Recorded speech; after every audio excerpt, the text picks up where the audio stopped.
Every year, families celebrate Halloween with decorations, costumes, and of course, the candy. But this year in Bucktown, some residents celebrated the October holiday in pretty unconventional ways. The Bucktown neighborhood, known for its artists and performers, hosted its first ever Bucktown Halloween art show at the Bucktown Loft Space on North Michigan Avenue.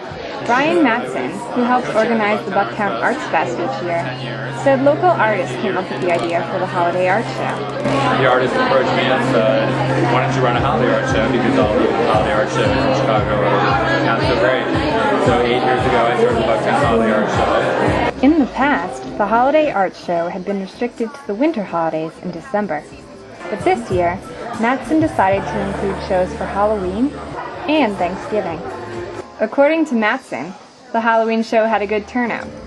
About 25 vendors from Bucktown and the Chicago area displayed their work at the show.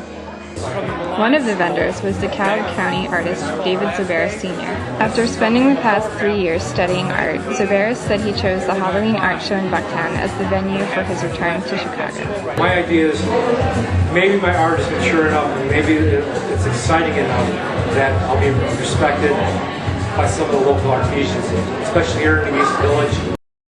Halloween is often celebrated by costumed children, but this year, costumed dogs occupied the center stage Saturday at the first annual Halloween Pet Costume Contest at Harris Bank on Elston Avenue. The event was sponsored by 5 businesses located on Elston's Edge, a former industrial area that has recently seen commercial development. The group of stores took advantage of the celebrating mood to attract customers.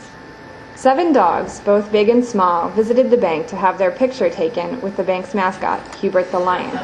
But the most popular pooch at the party was Joey, the miniature schnauzer. According to owner Kathy Schubert, Joey has been riding her wagon to costume contests all over Chicago for the past 13 years. She even has a driver's license. In previous costume contests, Joey has dressed as a judge, a lobster, a bicyclist, and even a Scotchman in a kilt. Joey always wins the contest, with one exception. They actually gave first prize to a cat in a store-bought costume because it was just amazing that any cat could wear a costume. But this year, Joey wasn't disappointed. She took the most creative award. And Joey's favorite costume? Her own skin. She doesn't object, but I'm sure she'd rather not be dressed. The contest lasted about 2 hours, and all the prizes were claimed. What do you say, being weird? Trick or treat! And the most traditional of Halloween activities, trick-or-treating, also got a makeover in Bucktown this year. Instead of just going from house to house for candy, Bucktown kids of all ages donned their costumes early this year and traveled from business to business during the Damon Avenue trick-or-treat event Sunday afternoon. Trisha Tunstall, event organizer and owner of the clothing store P45, said many of the Damon businesses had individual Halloween events in the past.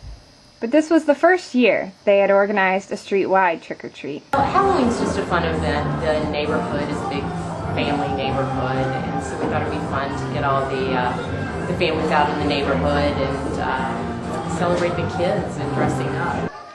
About 20 stores, restaurants, and cafes on the street participated in the 4-hour trick-or-treat.